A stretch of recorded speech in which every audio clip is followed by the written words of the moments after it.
இன்றைக்கு நாம் தியானிக்க தெரிந்து கொள்ளப்பட்ட பகுதி என்ன தலைப்பு என்று சொன்னால் தரிசனம், விஷன். தரிசனம் நமக்கு ரொம்ப ரொம்ப அவசியம். தரிசனம் இல்லாத இடத்துல ஜனங்கள் விழுந்து போவார்கள் என்று வேதம் சொல்லுகிறது. எப்பேற்பட்ட தரிசனத்தை பெற்றவர்களாய் நாம் காணப்பட வேண்டும். நம்முடைய வாழ்க்கையினுடைய தரிசனம், விஷன் என்ன, அல்லது நாம் சரியான தரிசனம் பெற்றிருக்கிறோமா அல்லது தவறான தரிசனம் பெற்றிருக்கிறோமா? இந்த உண்மையான தரிசனம் யாரிடத்திலிருந்து வருகிறது என்பதை நாம் என்ன செய்யணும்? அறிந்து தேவ ராஜ்யத்துக்குரிய காரியங்களை நாம் அறிய வேண்டியது, இந்த தரிசனத்தின் மூலமாய் அறிய வேண்டியது மிகவும் அவசியமாய் காணப்படுகிறது. இன்றைக்கு அநேக கிறிஸ்தவர்கள், விசுவாசிகள், தேவனை ஆராதிக்கிறவர்கள் இருக்கிறார்கள். ஆனால் எல்லாரும் தேவனுடைய உண்மையான சுவிசேஷத்தையோ அல்லது தரிசனத்தை பெற்றவர்களாய் இருக்கிறார்களா என்று ஒரு கேள்வி எழுப்பும் பொழுது, அநேகருக்கு உண்மையான தரிசனம் பெற்றவர்கள் அல்ல. அநேக போதகர்கள் இருக்கிறார்கள் அல்லது சபைகள் இருக்கிறது. எல்லாரும் தேவனுடைய சரியான தரிசனத்தை பெற்றிருக்கிறார்களா என்று நாம் கேள்வி கேட்கும் பொழுது, எல்லாரும் சரியான தரிசனம் பெற்றவர்களாய் அல்ல. தங்களுக்கு தாங்களே தரிசனத்தை பெற்றவர்களாய் காணப்படுகிறார்கள். அது தேவனுக்கும் அவர்களுக்கும் சம்பந்தமில்லாத தரிசனமாக கூட காணப்படுகிறதா இருக்கிறது. அதனால் கிறிஸ்துவுக்குள் மிகவும் பிரியமானவர்களே, இன்றைய நாளிலே தரிசனம் என்று சொன்னால் என்ன என்பதை தெளிவாய் நாம் என்ன செய்ய வேண்டும்? அறிந்து கொள்ள வேண்டும். முதலாவது, தரிசனம் என்று சொன்னால் என்ன? நாம் நம்முடைய வாழ்க்கையினுடைய பாதைகளை அறிந்து கொள்வது. முதலாவதே நாம் அறிந்து கொள்வது. எந்த வழியாக நாம் நடக்கிறோம், எந்த வழியாய் நாம் நடக்க வேண்டும், எப்படி வேதம் சொல்லுகிறபடி நாம் நடக்கணும் அப்படின்ற தரிசனத்தை அல்லது வசனத்தை கை கொண்டு நாம் நம்முடைய வாழ்க்கையில் அதை பயன்படுத்தி நடக்க வேண்டும். உதாரணமாக ஆங்கிலத்தில் என்ன அதை சொல்லணும்னா, ஹேங்கிங் the direction of our life அல்லது நோயிங், நம்முடைய வாழ்க்கையினுடைய டைரக்ஷன் என்ன என்பதை நம்ம அறிந்து அதன் வழி நடக்கணும். அதுதான் தரிசனம். அப்படி அந்த தரிசனத்தை பெறாதவர்களாக நம்ம இருப்போம் அப்படின்னு சொன்னால், எனக்கு தெரியல, என் வாழ்க்கையினுடைய ஃப்யூச்சர் என்ன என்று எனக்கு தெரியல, ஏதோ நான் என்ன பண்ணுறேன், ஏதோ ஒரு வழியில் நான் நடந்துட்டுருக்கேன், அல்லது நான் நடக்கிற வழி அது தேவனுடைய வழியா அல்லது என்னுடைய சொந்த வழியா என்று எனக்கு தெரியாது அப்படின்னு நாம் இருப்போம்னு சொன்னால், இந்த செய்தியை நாம் தெளிவாய் கேட்கும் பொழுது சில காரியங்களை நாம் இன்றைக்கு அறிந்து கொள்ள முடியும். முதலாவது, நம்முடைய வாழ்க்கையினுடைய அர்த்தம், வாழ்வதற்குண்டான நோக்கம் என்ன? What is the purpose of our life? நம்முடைய வாழ்க்கையினுடைய வாழ்வதற்குண்டான அர்த்தம் என்ன? எதுக்காக நாம் வாழ்கிறோம்? எதுக்காக வாழ்கிறோம்? சில பேர்கிட்ட கேட்டோம் அப்படின்னு சொன்னால், நான் இதை சாதிக்கணும், அதை சாதிக்கணும், அல்லது படித்து நான் ஒரு பெரிய ஆளாக வரணும், அல்லது ஸ்போர்ட்ஸில் நான் என்ன பண்ணோம், விளையாட்டில் அல்லது ஏதோ ஒரு துறையில் நான் ஒரு பெரிய ஆளாக வரணும் அப்படின்றதெல்லாம் ஒரு பெரிய, நிறைய பேர் அதை தான் சொல்லுவாங்க, அப்படி தான் அவங்களுக்கு தெரியும் இல்லை? அல்லது நான் நல்லா சம்பாதிக்கணும், நல்லா வசதியாக இருக்கணும். சில பேருக்கு பணம் இருக்கும். சில பேர் என்ன சொல்லுவாங்க, இல்லை எனக்கு வியாதி வரக்கூடாது, நான் நல்லா ஆரோக்கியமாக இருக்கணும். இப்படி அநேகர் சொல்லுகிறதை நாம் பார்க்கிறோம். ஆனால் நம்முடைய வாழ்க்கையினுடைய முக்கியமான பர்பஸ் என்ன, எதற்காக தேவன் நம்மை படைத்திருக்கிறார் என்று நாம் பார்க்கும் பொழுது, முதலாவது மனிதனை நாம் பார்க்கும் பொழுது, தேவனை ஆராதிக்க, தேவனுடைய நாமத்தை மைமைப்படுத்த தான் கர்த்தர் நம்முடைய வாழ்க்கையை இந்த பூமியில் கொடுத்திருக்கிறார். ஆமென். இதுதான் முதல் நோக்கம். தேவனோடு நாம் இருக்க வேண்டும், தேவனை மகிமைப்படுத்த வேண்டும். இந்த 2 காரியமும் ரொம்ப ரொம்ப முக்கியம். யாரோடு இருக்கணும்? நாம் தேவனோடு இருக்கணும். நீங்கள் வசதியாக இருக்கிறீங்களோ அல்லது வசதி இல்லாமல் இருக்கீங்களோ, படிச்சிருக்கீங்களோ படிக்காமல் இருக்கீங்களோ, அல்லது ஒரு முக்கியமான பொசிஷனில் இருக்கிறீங்களோ இல்லாமல் இருக்கீங்களோ, அது முக்கியம் கிடையாது. நீங்கள்லாம் யாரோடு இருக்கணும்? தன்னை படைத்த தேவனோடு நீங்கள் என்ன செய்ய வேண்டும்? இருக்க வேண்டும். இதுதான் முதல்ல தேவன் கொடுத்திருக்கிற முக்கியமான வாழ்க்கையினுடைய அர்த்தமாய் காணப்படுகிறது. தேவனை விட்டு பிசாசு என்ன செஞ்சிட்டாங்க? பிரிக்கக்கூடிய ஒரு வேலையை செஞ்சிட்டான். ஏன்னா தேவனோடு மனுஷன் இருக்கிறது பிசாசுக்கு விருப்பம் கிடையாது. இங்கேயே என்ன நடக்குது? நம்ம வாழ்க்கையினுடைய அந்த அர்த்தத்தை, நான் இதுக்கு தான் வாழணுன்ற அந்த பர்பஸை என்ன பண்ணிட்டான்? அங்கேயே எடுத்துட்டான் பாருங்க. இன்றைக்கு அதனால தான் அநேக தேவனை விட்டு பிரிந்து இருக்கிறாங்க, அநேக பிரச்சனையில் மாட்டி இருக்கிறாங்க, அநேக உலக இச்சைகளில் உலக காரியங்களில் இன்றைக்கு மாட்டி கொண்டிருக்கிறாங்க, அநேக பிரச்சனைகளில் மாட்டி கொண்டிருக்கிறாங்க. உங்களுக்கு தெரியும் எத்தனை வகையான ஆவிக்குரிய பிரச்சனை இருக்கிறது? 12 விதமான ஆவிக்குரிய பிரச்சனை இருக்கிறது. அதை குறித்து சில காரியங்களை நாம் இன்றைக்கு தியானிப்போம். முதலாவது, நாம் தேவனை அறிய வேண்டும். அல்லேலூயா. நம்முடைய வாழ்க்கையில் முதலாவது தேவன் யார் என்பதை நாம் அறிந்து கொள்ள வேண்டும். யார் நம்முடைய தேவன்? சொல்லுங்கள் பார்ப்போம். தேவனை அறிகிற அறிவு வேண்டும். தேவன் மூலமாக கிடைக்கிற பொருட்களுக்காக அல்ல, தேவனையே நாம் அறிந்து வைத்திருக்க வேண்டும். அல்லேலூயா. தேவனால் கிடைக்கிற சுகத்திற்காக அல்ல, அல்லது தேவன் மூலமாய் கிடைக்கிற வசதிக்காக அல்ல, அல்லது தேவன் மூலமாய் நமக்கு கிடைக்கிற மற்ற காரியங்களுக்காக, படிப்புக்காக அல்லது உயர் பதவிக்காக அல்ல, தேவனை அறிய வேண்டும். தேவனை அறிகிற அறிவு வேண்டும்.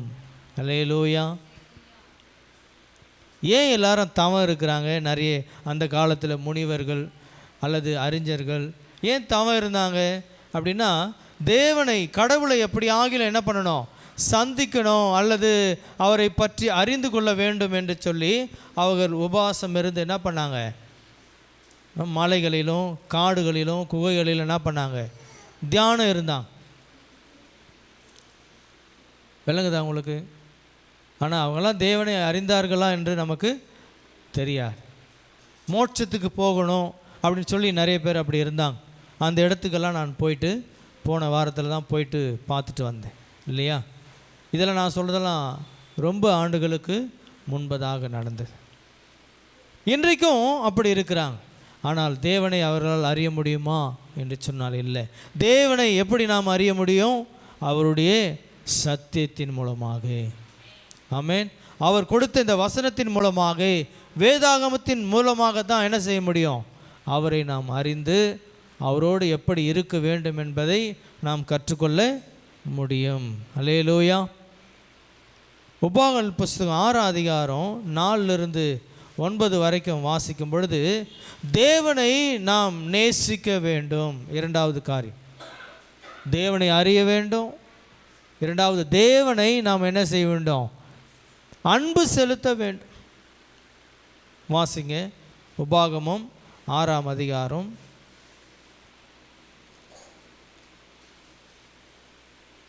4ஆம் வசனத்திலிருந்து வாசிங்க. இஸ்ரவேலே கேள், ஒருவரே கர்த்தர், அவர் ஒருவர் தான் கர்த்தர். அல்லேலூயா. வேறே கர்த்தரோ அல்லது கடவுளோ அல்லது தேவர்களோ இல்லை. ஆமென். தேவர்கள் வேற, கர்த்தர் வேற. ஆமென். வாசிங்க.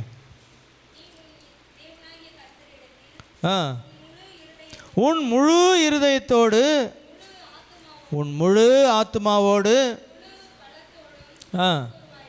அன்பு கூறுவாயாக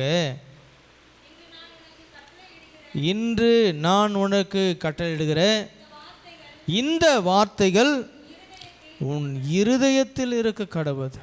பாருங்க, தேவனை உன் முழு இருதயத்தோடு நேசிக்க வேண்டும்.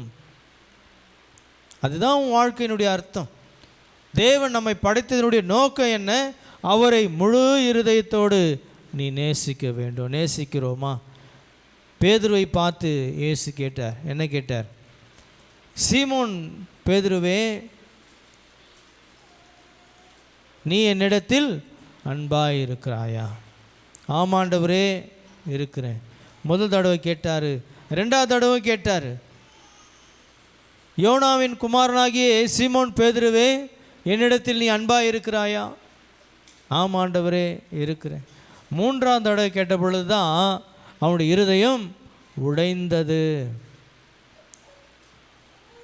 நாம் நம்முடைய வாழ்க்கை வாழுகிற இந்த காலகட்டத்தில் தேவனை முழு இருதயத்தோடு நேசிக்கிறோமா என்பதை நாம் அலசி ஆராய்ந்து பார்க்க வேண்டும். அல்லது இந்த உலகத்தை நேசிக்கிறோமா?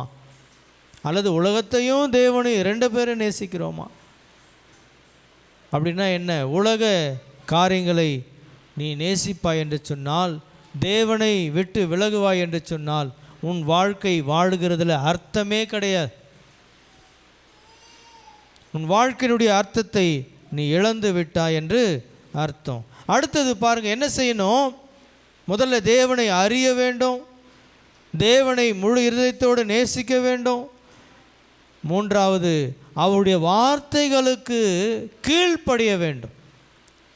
அல்லேலூயா. அவருடைய வார்த்தைகளுக்கு என்ன செய்யணுமா? கீழ்ப்படிய வேண்டும். ஆனால் அநேக விசுவாசிகள் என்ன செய்யறதில்லை. கர்த்தரை அறியாதவர்களை விடுங்க ஒரு பக்கம், ஆனால் கர்த்தரை அறிந்தவர்கள் என்ன செய்யறதில்லை?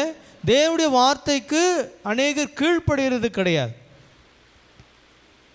தேவாலயத்துக்குள் வரும் பொழுது கீழ்ப்படுகிறது, ஆனால் வெளியே போனால் நம்ம கீழ்ப்படுகிறது கிடையாது. இங்கே வந்தால் நம்ம ஸ்தோத்திரம் சொல்கிறது, ஆனால் வெளியே போனால் ஆண்டவருக்கு என்ன செய்யறதில்லை? ஸ்தோத்திரம் சொல்கிறதே இல்லை. இங்கே வந்தால் கர்த்தரை நேசிக்கிறது போல் நம்ம ஆராதிக்கிறோம், ஆனால் வெளியே போனால் தேவனையே நாம் என்ன பண்ணிடுறோம்? மறந்துடுறோம். நிறைய வேலை இருக்குது இல்லை, தேவனை ஆராதிக்க எனக்கு நேரம் இல்லை இல்லை. இன்றைக்கு அநேக கிறிஸ்தவனுடைய வாழ்க்கை இப்படி தான் இருக்குது. தேவனை நாம் நேசிக்கவோ ஆராதிக்கவோ துதிக்கவோ எனக்கு என்ன இல்லை? நேரம் இல்லை. ஆனால் வசனம் சொல்லுகிறது, நம்மை படைத்ததே தேவ சாயலாக தான் கர்த்தர் படைச்சிருக்கிறாரு. எதுக்காக? தேவனோடு இருக்கணும், அவரை ஆராதிக்கணும். இதுதான் வாழ்க்கையினுடைய நோக்கம். ஆமென். ரெண்டாவது பாருங்க, தவறான பர்பஸ். நிறைய பேருக்கு அவருடைய வாழ்க்கையில் தவறான நோக்கங்கள். அது என்னன்றதை நம்ம பார்ப்போம். ஆதியாகமம் 3ஆம் அதிகாரத்தில் நாம் பார்க்கும் பொழுது எடுத்து வைத்து கொள்ளுங்கள். ஆதியாகமம் 3ஆம் அதிகாரத்தில் என்ன தவறான நோக்கம்? தேவன் சொன்னார், என்ன சொன்னார்? இந்த தோட்டத்தில் இருக்கிற சகல கனி என்ன பண்ணுங்க? புசிங்க, சாப்பிடுங்க, சந்தோஷமாக இருங்க. ஆனால் ஒரே ஒரு கனியை மாத்திரம் என்ன பண்ணாதீங்க, அதை தொடவும் புசிக்கவும் வேண்டாம் என்று கட்டளையிட்டார். அப்படி நீ புசிக்கும் பட்சத்தில் நீ சாகவே சாவா என்று கர்த்தர் சொல்லியிருந்தார். ஏன் எல்லா பழம் இருக்குதே, ஒரு பழத்தை கூட விட்டு வைக்க முடியாது அவனால் இல்லை. இல்லை ஒரு பழத்தை தான் சாப்பிட்ணும், எல்லா பழத்தையும் நீ சாப்பிடக்கூடாதுன்னு சொல்லியிருந்தா கூட பரவாயில்லை. ஆனால் எல்லாத்தையும் சாப்பிடு, ஆனால் ஒரே ஒரு பழத்தை மாத்திர என்ன பண்ணாத. அவன் நல்லா தான் இருந்தான். பிசாசு வந்து என்ன பண்ணுறான்? சர்ப்பம் வந்தது இல்லை, வந்து பிசாசு சர்ப்பத்தை கொண்டு என்ன பண்ணுறான்? ஏவாள் இடத்துல பேசி, நீ இதை புசிக்கும் பட்சத்தில் நீ சாக மாட்ட, நீ யார் மாதிரி மாறிடுவ? தேவர்களைப் போல மாறிடுவ. அப்படின்னா என்ன? நீ மனுஷனாக இருக்க வேண்டாம், நீ கடவுளாக மாறிடு, உனக்கு கடவுளுடைய உதவி தேவையில்லை அப்படின்னு அர்த்தம். அதுக்கு பிசாசுடைய வேலை என்ன? மனுஷர்களை கடவுள்களாக மாற்றுகிறது, உண்மையான தேவனை பின்பற்றக்கூடாதபடி செய்கிறது. ஆனால் இங்கே வசனம் என்ன சொல்லுது? உன் தேவனாகிய கர்த்தர் ஒருவரே கர்த்தர், அவர் ஒருவர் தான் தேவன், வேறு தேவர்கள் இல்லை என்று வேதம் சொல்லுது. ஆனால் பிசாசு வந்து நீயே கடவுளாக மாறிடு.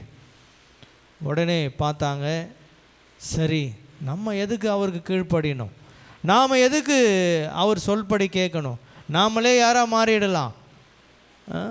பறிச்சாங்க. தேவனுடைய வார்த்தையை மீறி அந்த கனியை புசித்ததுனால ஆவிக்குரிய மரணத்தை அடைந்தார்கள்.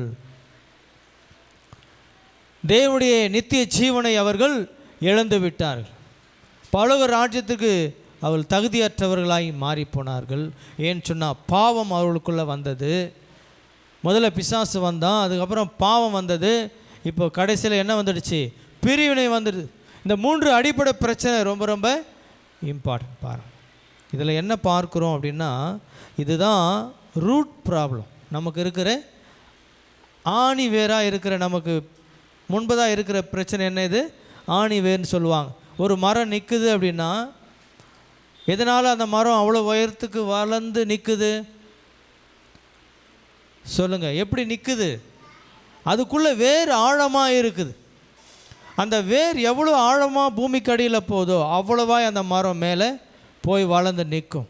அதுபோல தான் இந்த பிசாசனுடைய கிரியை நம்முடைய தேசத்தில் அவ்வளவு ஆணி வேராக நிற்கிறதுனால தான் இன்றைக்கு அநேக பிரச்சனைகள் மனிதர்கள் இன்றைக்கு சந்தித்து கொண்டிருக்கிறார்கள்.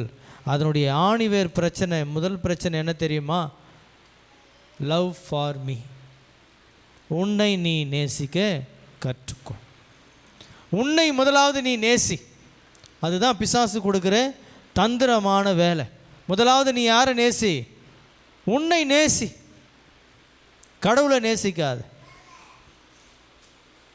விளங்குதா உங்களுக்கு? உன்னை என்ன பண்ணு? நீ நேசி. அப்படின்னா என்ன? Self desire. இங்கே தான் நிறைய பேர் விழுந்து போகிறாங்க. இங்கே தான் நிறைய பேர் தேவனை விட்டு விலகி போகிறதுக்கு காரணம் என்ன? முதலாவது உங்களை நீங்கள் நேசிக்கிறதுனால தான். கர்த்தர் அப்படி சொன்னாரா? உங்களை தான் நீங்கள் நேசிங்க அப்படின்னு சொன்னாரா? சொல்லுங்கள், எதெல்லாம் உங்களை நீங்கள் நேசிக்கிறீங்க சொல்லுங்கள். இங்கே தான் சுயநலம் பயங்கரமாக இருக்குது. சுயநலம் எங்கே இருக்குது? ஆணிவேர், ரூட் ப்ராப்ளம். இன்றைக்கி அநேக மனுஷருடைய வாழ்க்கையில் இருக்கிற பிரச்சனைகளுக்கு காரணம் உங்களை நீங்கள் நேசிக்கிறது, மற்றவர்களை, தேவனை நேசிக்காமல் இருக்கிறதும், மற்றவர்களை வெறுக்கிறதும் இதுதான் காரணம். அதனால தான் கொலை, கொள்ளை, திருட்டு எல்லாமே நடைபெறுது. ஆண்டவர் அப்படி சொல்ல. முதல்ல என்ன செய்ய சொன்னார்? என்ன சொன்னார்? முதல் கட்டளை என்ன? முதலாவது கட்டளை என்ன? நீ யாரை நேசிக்கணும்? முதல்ல சொல்லுங்க. இல்லை இல்லை இல்லை, முதல் கட்டளை என்ன? உன் தேவனாகிய கர்த்தரை எப்படி நேசிக்கணும்? முழு இருதயத்தோடு, முழு ஆத்மாவோடு, முழு பலத்தோடு நீ முதலாவது யாரை நேசிக்கணும்? கர்த்தரை நேசிக்க வேண்டும். அல்லேலூயா. இரண்டாவது கட்டளை என்ன? நீ உன்னை நேசிப்பதை போல பிறரையும் நேசி. கர்த்தர் உனக்கு அந்த சான்ஸும் கொடுக்குறார். இல்லை இல்லைன்னு நான் சொல்லலை. ஆனால் முதலாவது நீ உன்னை நேசிக்கக்கூடாது. ஆமென். முதல்ல யாரை நேசிக்கணும்? கர்த்தரை நேசிக்க வேண்டும். இரண்டாவது தான் என்ன செய்யணும்? உன்னை நேசிச்சிக்கோ. உன்னை நேசிக்கிறது போல் பிறனை என்ன பண்ணு? நேசி. ஆனால் இன்றைக்கி நிறைய பேர் பார்த்திங்கன்னா அவர்களே நேசித்து கொள்கிறார். கண்ணாடி முன்னாடி உட்காந்து என்ன பவுடர் அடிக்கிறது, இல்லை என்ன மேக்கப்பு, இல்லை ஏன் சொல்லுங்களேன், ஏன் அழகாக இருக்கணும், நல்ல ட்ரெஸ் பண்ணணும், இல்லை அப்புறம் காசு இருந்ததுன்னா அந்த காசை என்ன பண்ணுறாங்க? நல்ல ஹோட்டலில் போயிட்டு சாப்பிட்றது. ஆனால் அதை மற்றவங்களுக்கு கொடுத்து உதவணுன்ற எண்ணம் நிறைய பேருக்கு கிடையாது.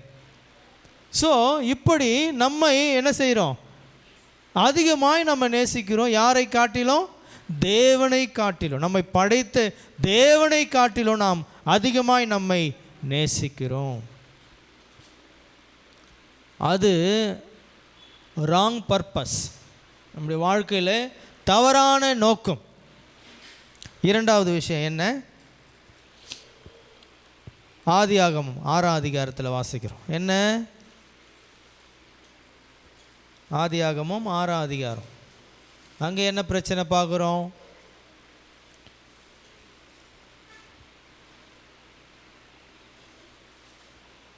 என்ன பிரச்சனை? அங்கே என்ன பண்ணுறாங்க? எல்லாரும் தங்கள் வழிகளை இந்த பூமியில் கெடுத்து கொண்டார். என்ன? வாசிங்க 7ஆம் வசனம்.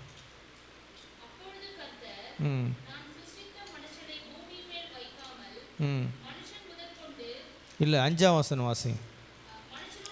மனுஷனுடைய அக்கிரமம் பூமியிலே பெருகினது என்றும் அவன் இருதயத்து நினைவுகளின் தோற்றமெல்லாம் நித்தமும் பொல்லாததே என்றும் கர்த்தர் கண்டு. என்ன என்ன பிரச்சனை? அங்கே எல்லாரும் எதை நேசிக்க ஆரம்பித்தாங்க தெரியுமா? பொருள் ஆசீர்வாதம், பொருள் ஆசீர்வாதம், மெட்டீரியல் பிளஸ்ஸிங். நோவா காலத்தில் எல்லாரும் பொருட்சார்ந்த ஆசீர்வாதத்தை நேசிக்க ஆரம்பித்தார்.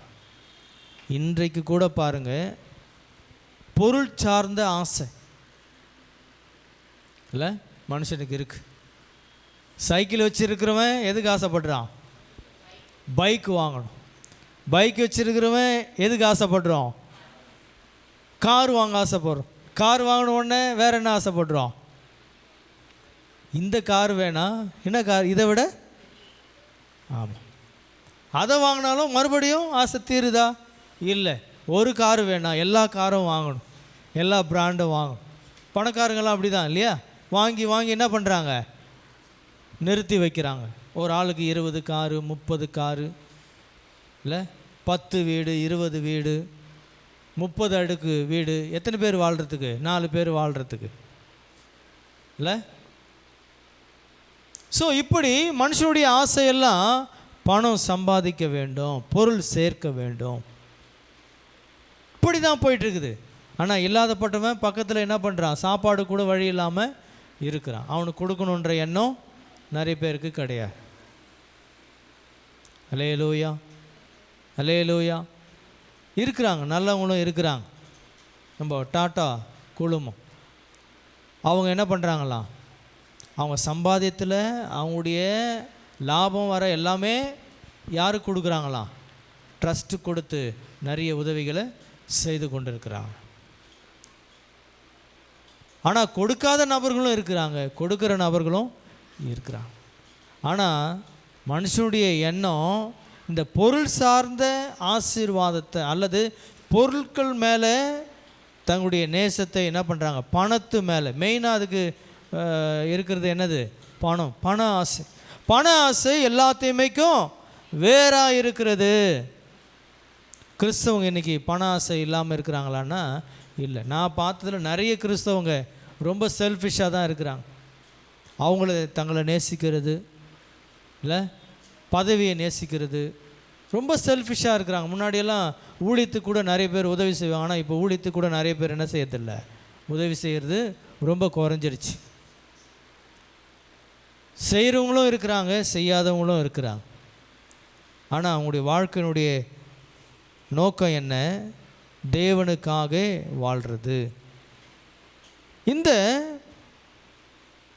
காலகட்டத்தில் நோவா காலத்தில் சம்பவிக்கிறது போல இப்போ சம்பவிக்கும்.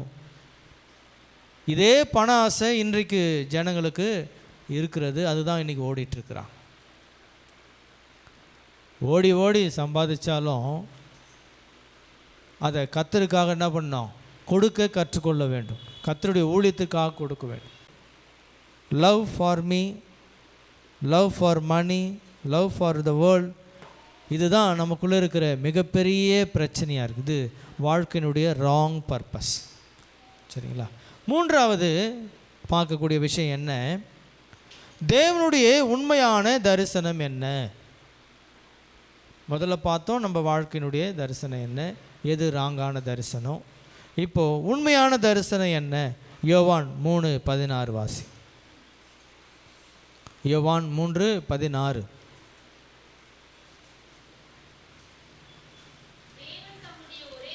தேவன் தம்முடைய ஒரே பேரான குமாரனை விசுவாசிக்கிறவன் எவனோ அவன் கெட்டு போகாமல் நித்திய ஜீவனை அடையவும் அவரை தந்தருளி இவ்வளவாய் உலகத்தில் அன்பு கூர்ந்தார். ஆமேன்.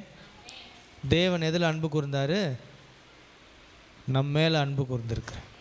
அல்லேலூயா. ஸோ நாம் தேவன் மேலே அன்பு கூற வேண்டும். தேவனுடைய உண்மையான தரிசனம் என்ன? எல்லாரையும் நேசிக்கிறது. அல்லேலூயா. ஆமாம். 6ஆம் அதிகாரம் 14ஆம் வசனம் வாசி. எல்லாருக்கும் தெரிந்த வசனம்.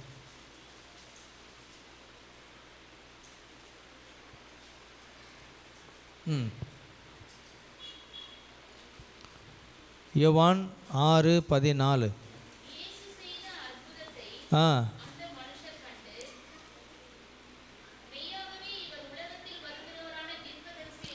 மெய்யாகவே அவரை தீர்க்கதரிசி என்றார்.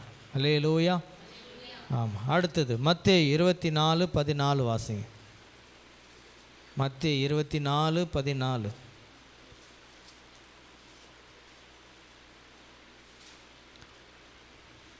ராஜ்யத்தினுடைய இந்த சுவிசேஷம் பூலோகம் எங்கும் உள்ள சகல ஜாதிகளுக்கும் சாட்சியாக பிரசங்கிக்கப்படும், அப்பொழுது முடிவு வரும்.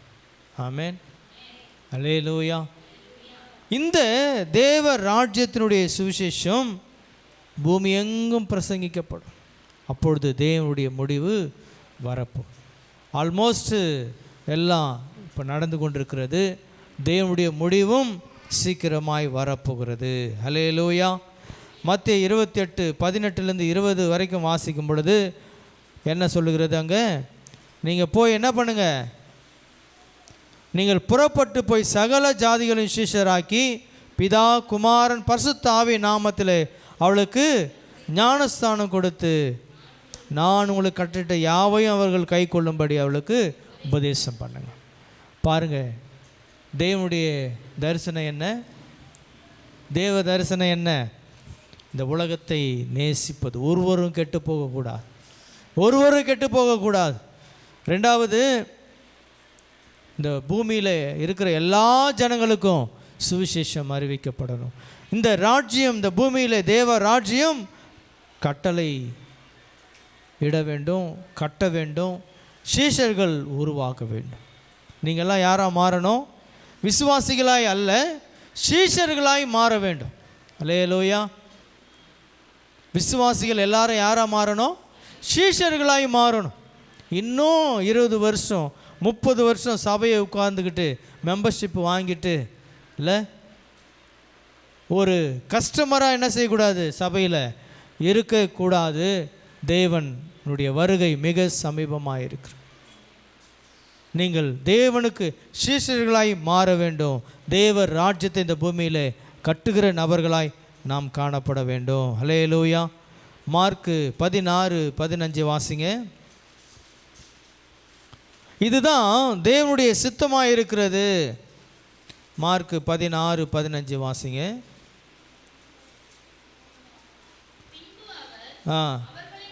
அவர்களை நோக்கி நீங்கள் உலகமெங்கும் போய் சர்வ சிருஷ்டிக்கும் சுவிசேஷத்தை பிரசங்க. ஆனால் இன்றைக்கி பாஸ்டருக்கு தான் சுவிசேஷத்தை பிரசங்கம் பண்ணணும் அல்லது சுவிசேஷர்கள் தான் பிரசங்கம் பண்ணணும்னு கிடையாது. விசுவாசிகள் எல்லாரும் என்ன செய்யணுமா? சுவிசேஷத்தை பிரசங்கம் பண்ண வேண்டும். அல்லேலூயா.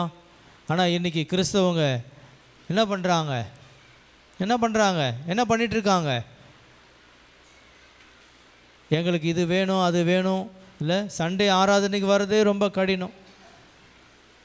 அப்படி வந்துட்டாலே நாம் கர்த்தருக்கு ஏதோ கொடுக்கறது போல என்ன பண்ணுறாங்க? நினைத்து கொள்ளுகிறார்.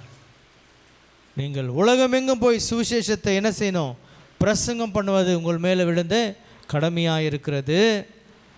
போதகர்கள் மட்டுமல்ல, சபை மக்களும் என்ன செய்யணும்? சுவிசேஷத்தை அறிவிக்க வேண்டும். அல்லேலூயா. அப்போஸ்தலர் 1:8 வாசிங்க.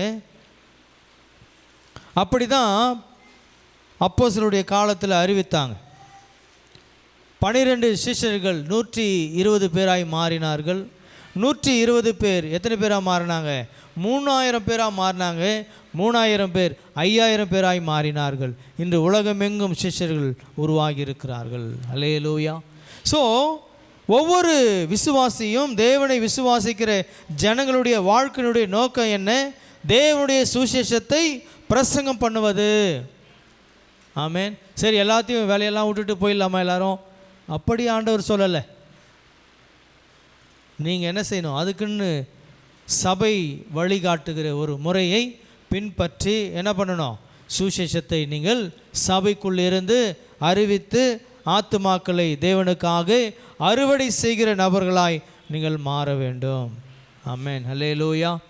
ஸோ எல்லாத்தையும் விட்டுட்டு எல்லாரும் போயிட்டால் நம்ம ஒன்றும் பண்ண முடியாது. அப்படி கர்த்தர் குடும்பத்தை எல்லாம் விட்டுட்டு, வேலையெல்லாம் விட்டுட்டு, எல்லா பிஸ்னஸையும் விட்டுட்டு போயிடுங்க அப்படின்னு கர்த்தர் சொல்லலை. நீங்கள் எல்லாரும் ஒருமித்து என்ன பண்ணாங்க? சுவிசேஷ ஊழியத்தை செய்ய வேண்டும். அல்லேலூயா. ஆத்துமாக்களை ரட்சிப்புக்குள்ளே வழிநடத்த வேண்டும். அதற்காய் ஜெபிக்க வேண்டும், அதற்காய் கொடுக்க வேண்டும், அதற்காக காரியங்களை நாம் திட்டமிட்டு செய்கிற நபர்களாய் நாம் காணப்பட வேண்டும். இது விசுவாசிகளுக்கு என்ன திங்கிங் இருக்குன்னு தெரியுமா? தேவ ராஜ்யத்தினுடைய திங்கிங், தேவ ராஜ்யத்தினுடைய யோசனை எப்பொழுதும் மைண்டில் இருந்துக்கிட்டே இருக்கணும். சபைக்கு போகிறது ஞாயிற்றுக்கிழமை, ஓகே, வெள்ளிக்கிழமை போகிறோம், ஆராதிக்கிறோம். ஆனால் எல்லா நாளும் என்ன பண்ணணும்? இந்த உலகத்துக்கு நான் சுவிசேஷத்தை அறிவிக்கிற நபராக இருக்கணும். சுவிசேஷத்தை நான் என்னுடைய தெருவில் அறிவிக்கிற நபராக இருக்கணும். என் குடும்பத்திற்கு அறிவிக்கிற நபராக இருக்கணும். ஒவ்வொரு நாளும் என்ன செய்யணும்? இந்த கிங்டம் திங்கிங், தேவ ராஜ்யத்தினுடைய யோசனை எப்பொழுதும் இருக்க வேண்டும். ஆமென். ஆமாம், அதுதான் வேதம் சொல்லுகிறது. மத்தேயு 6:10 வாசிங்க. முடிக்க போகிறோம். மத்தேயு 6:10 வாசிங்க. உம்முடைய ராஜ்யம் வருவதாக, உம்முடைய சித்தம் பரமண்டலத்தில் செய்யப்படுகிறது போல பூமியிலேயும் செய்யப்படுவதா. இதுதான் நமக்கு தேவன் கொடுத்திருக்கிற தரிசனம். அல்லேலூயா. நம்ம ஒவ்வொரு நாளும் நினைக்கிற காரியங்கள் என்ன? பரலோக ராஜ்யத்தில் என்னெல்லாம் நடைபெறுகிறது அது பூமியில் நடக்கட்டும் ஆண்டவர். பரலோக ராஜ்யம் பூமிக்கு என்ன பண்ணோம்?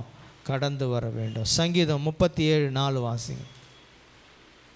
சங்கீதம் 37:4.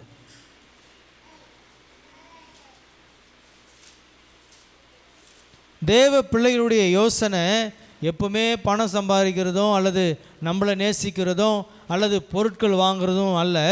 தேவ ராஜ்யத்தின் மேலே நம்முடைய யோசனைகள் எப்பொழுதும் இருக்க வேண்டும்.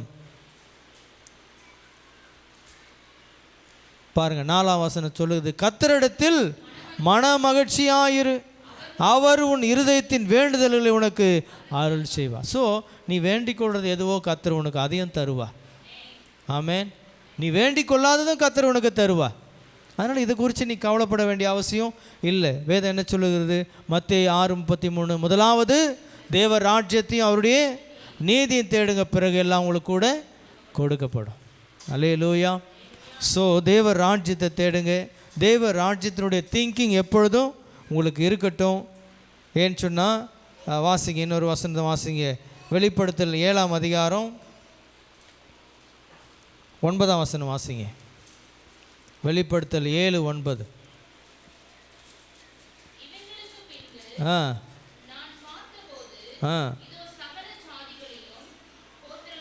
ம் 9 12 வரைக்கும் நீங்கள் வாசிக்கும் பொழுது திரளான ஜனங்கள் என்ன பண்ணியிருந்தாங்க? வந்திருந்தாங்க. அந்த ஜனக்கூட்டத்தை ஒருவனும் எண்ண முடியல. அவர்கள் மகா சத்தமிட்டு, ரட்சிப்பின் மகிமை சிங்காசனத்தின் மேல் விற்றிருக்கிற எங்கள் தேவனுக்கும் ஆட்டுக்குட்டியானவருக்கும் உண்டாவதாக என்று ஆர்ப்பரித்தார்கள். அல்லேலூயா. பாருங்கள், எல்லாம் ஸ்தோத்திரம் பண்ணாங்க. ஆமென். நம்மெல்லாம் அந்த கூட்டத்தில் இருக்க போகிறோம். ஒரு ஆமென் சொல்லாமா? அல்லேலூயா. ஆமாம், ஒரு கூட்டம் ரட்சிக்கப்பட்ட கூட்டம், ஒரு கூட்டம் ரட்சிக்கப்படாத கூட்டம். ரட்சிக்கப்பட்ட கூட்டம் தேவனோடு இருக்கும், ரட்சிக்கப்படாத கூட்டம் வேறு பக்கம் இருக்கும். நீங்கள் எந்த கூட்டத்தோடு இருக்க போகிறீங்க? அல்லேலூயா. உங்களுடைய தரிசனம் என்ன? தேவனோடு வாழ்வதா அல்லது உலகத்துக்காக வாழ்வதா? உலக ஆசீர்வாதத்துக்காக தேவனை என்ன செய்யக்கூடாது? ஆராதிக்கக்கூடாது. உலக ஆசீர்வாதத்துக்காக, நன்மைக்காக தேவனை தேடி வரக்கூடாது. தேவனுக்காக, தேவ ராஜ்யத்திற்காக, தேவனுடைய அன்புக்காக என்ன பண்ணணும்? நாம் எல்லாரும் தேவனை ஆராதித்து துதிப்போம் என்று சொன்னால், அவர் வருகை வரையிலும் மட்டுமல்ல, அவர் வந்த பின்பும் தேவ ராஜ்யத்தில் அவரோடு நாம் துதிக்கிறவர்களாய், அவரை ஆராதிக்கிற நபர்களாக, அவருக்கு கனத்தையும் மகிமையை செலுத்துகிற நபர்களாய் நாம் காணப்படுவோம். ஆமென். அல்லேலூயா, அல்லேலூயா. இதுதான் வாழ்க்கையினுடைய நோக்கம். இதுக்கு தான் கர்த்தர் நம்மை படைச்சிருக்கிறார். நல்ல சாப்பிட்டு நல்ல பணம் சம்பாதிச்சு மாடி மேலே மாடி வீடு கட்டி கிறிஸ்தவர்களாக ஒரு சபையில் மெம்பராக இருக்கிறதுக்காக அல்ல, தேவ சுவிசேஷத்தை பிரசங்கம் பண்ணுவதற்காக, தேவனுடைய ராஜ்யத்தை இந்த பூமியில் கட்டுவதற்காக கர்த்தர் உங்களை படைத்திருக்கிறார். அல்லேலூயா. ஸோ தவறான நோக்கத்திற்காக வாழாதீங்க. சரியான தேவ தரிசனத்தை பெற்று வாழுங்கள். கர்த்தர் உங்களை ஆசீர்வதிப்பாராக. ஆமென். அல்லேலூயா.